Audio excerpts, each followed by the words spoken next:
नमस्कार बच्चों, मैं Panduram Banjara, assistant professor chemistry.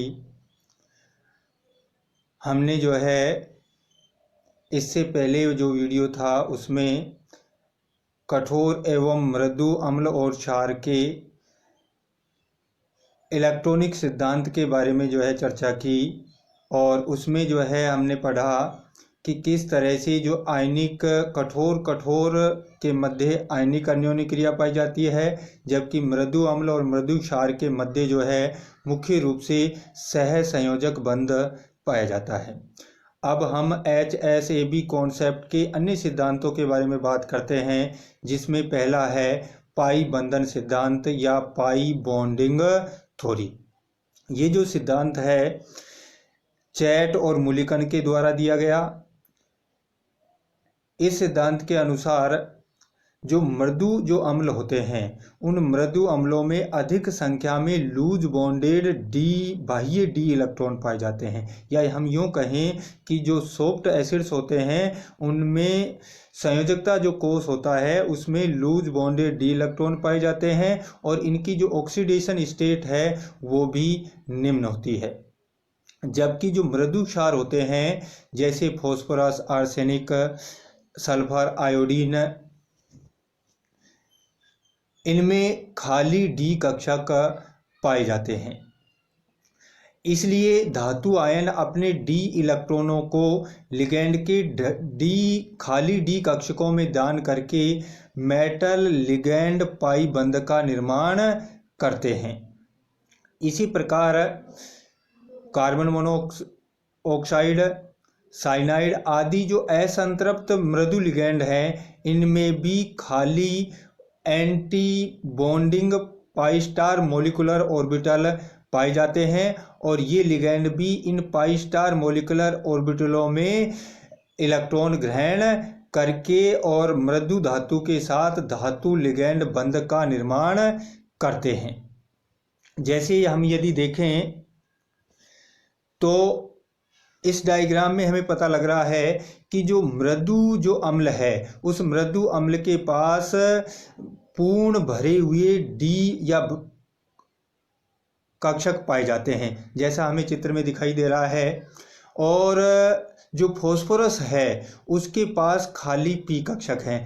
अतः जो धातु के जो पूर्ण पूरित डी इलेक्ट्रॉन हैं वो खाली डी कक्षकों के साथ अवत्यापन करके डी पाई बंध का निर्माण करते हैं, जिससे धातु लिगैंड बंध का निर्माण होता है। इसी तरह से जो कार्बन मोनोऑक्साइड या साइनाइड जैसे जो असंतृप्त लिगैंड है उनके पास भी प्रतिबंधी पाई मोलिकुलर ऑर्बिटल पाए जाते हैं, जो धातु आयन के पूरित डी जो कक्षक है उनके साथ अतियापन करके और धातु लिगैंड मेटल टू लिगैंड पाई बंध का निर्माण करते हैं। यानी कि इस प्रकार से इस जो डायग्राम है उससे हमें स्पष्ट हो रहा है कि मृदु अम्ल और मृदु क्षार का संयोजन किस प्रकार से होता है। यदि हम बात करें तो कठोर जो अम्ल है उन कठोर अम्लों में दृढ़ बॉन्डेड भारी इलेक्ट्रॉन पाए जाते हैं, साथ ही खाली डी कक्षक भी पाए जाते हैं। यानी कि कठोर जो अम्ल होते हैं उनमें रिक्त डी कक्षक पाए जाते हैं, जिनकी ऊर्जा भी ज़्यादा नहीं होती है। इसी प्रकार जो कठोर क्षार है जैसे फ्लोराइड है, ऑक्साइड है, इनमें पूर्ण भरे हुए पी कक्षक उपलब्ध होते हैं। अतः लिगैंड अपने पी इलेक्ट्रॉनों को धातु आयन के खाली डी कक्षकों में दान करके लिगैंड टू मेटल पाई बंध का निर्माण करते हैं। अतः ये जो कठोर अम्ल और कठोर जो क्षार होता है उनके मध्य डी पाई पी पाई बंध का निर्माण होता है, और धातु के जो रिक्त डी कक्षक है उनमें और लिगैंड के जो पूर्ण भरे जो कक्षक हैं पी कक्षक है उनमें अतियापन से लिगैंड टू मेटल पाई बंध का निर्माण होता है। इस तरह से हम यूँ कह सकते हैं कि कठोर जो अम्ल होता है वो पाई ग्राही होता है, जबकि मृदु जो अम्ल है वो पाई दाता होता है। ये जो है कठोर अम्ल और कठोर क्षार के संयोजन को जो है डायग्राम के द्वारा दिखाया गया है। इसमें धातु जो आयन है उसके पास रिक्त डी कक्षक होते हैं, जबकि जो फ्लोराइड जो लिगैंड है उसके पास पूर्ण भरा हुआ पी कक्षक है। तो ये रिक्त डी कक्षक और पूर्ण भरे हुए पी कक्षकों के मध्य अतियापन से डी पाई पी पाई बंध का निर्माण होता है और लिगैंड टू मेटल पाई बंध का निर्माण हो जाता है। तो ये था आपका पाई बंधन सिद्धांत, जिससे ये स्पष्ट होता है कि मृदु अम्ल और मृदु क्षार के मध्य जो अतियापन है वो डी पाई पी पाई प्रकार का होता है और मेटल टू लिगैंड पाई बंध का निर्माण होता है। यानी कि धातु आयन जो होता है वो रिक्त लिगैंड के रिक्त डी कक्षकों में इलेक्ट्रॉन दान करके पाई बंध का निर्माण करते हैं, जबकि कठोर अम्ल जो है वो पाई ग्राही होता है, उसके पास रिक्त डी कक्षक होते हैं और वो लिगैंड के पूर्ण भरे हुए पी कक्षकों से इलेक्ट्रॉन ग्रहण करता है और उससे जो है डी पाई पी पाई बंध का निर्माण होता है। ये था पाई बंधन सिद्धांत।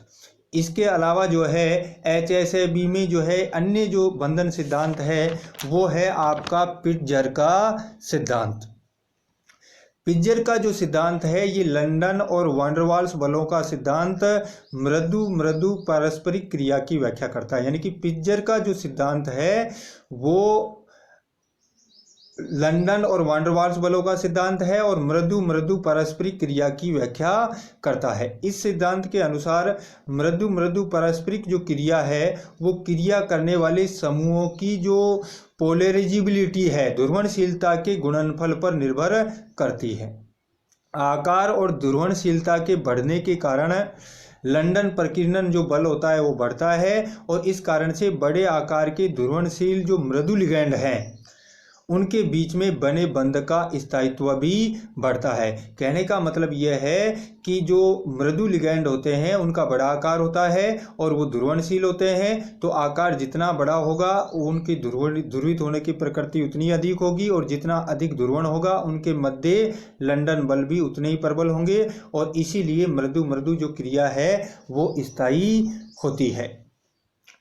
Ag+ कॉपर प्लस Hg+2 आदि जो मृदु लुईस अम्ल है ये छद्म अक्रिय विन्यास के कारण इनकी जो ध्रुवण शक्ति है वो अधिक होती है, जिससे ये अधिक ध्रुवणता वाले मृदु क्षारों को भी ध्रुवित कर देते हैं, जिससे धातु आयन और लिगैंड के मध्य आंशिक सहसंयोजक गुण आ जाते हैं जो संकुल को स्थायित्व प्रदान करते हैं। तो ये था पिट्जर का सिद्धांत जो कि लंदन और वैन डर वाल्स बलों पर आधारित है और जो ये बताता है कि मृदु मृदु क्रिया क्यों जो है ज़्यादा प्रबल है। उसका कारण जो है बताया गया है कि मृदु मृदु जो अम्ल और जो क्षार है उनका बड़ा आकार होता है, बड़े आकार के कारण उनमें ध्रुवित होने की प्रवृत्ति अधिक होती है और जितने अधिक ध्रुवित होते हैं उतना ही प्रबल उनके मध्य लंदन प्रकीर्णन बल या वैन डर वाल्स बल पाए जाते हैं, जिससे मृदु मृदु अम्ल और क्षार के संकुल जो है वो स्थायी